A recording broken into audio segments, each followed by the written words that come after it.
Kaip jums, draugai, Sonata? Pažiūrėkit, N-Line'as. Gražus, 25 metai, dvigubas išmetimas gale, su tokiu spoileriuku. Naujas modelis tik 1000 mylių nuvažiavus. Ir jau pateko į avariją ir atsidūrė aukcione. Turi juodą stogą, didelę panoramą, chromas visur nujodintas, juodi veidrodėliai, N-Line'o ženkliukai, lapkričio 28 bus aukcionas.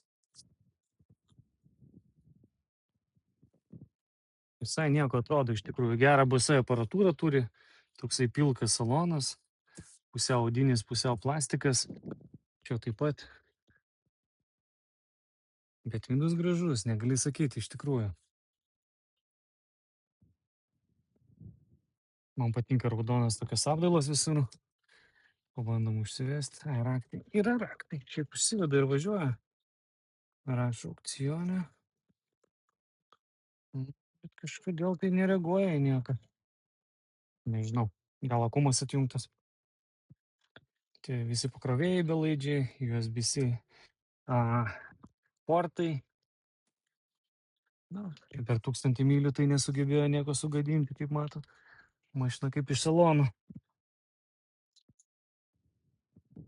O pažeidimai jinai turi va šitą į priekį.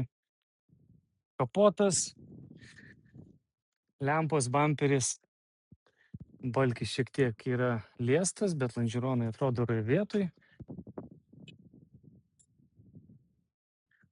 Tai va, ta pusė tik tai priekinė. Šita pusė irgi yra lygi, švari, pažeidimų neturinti.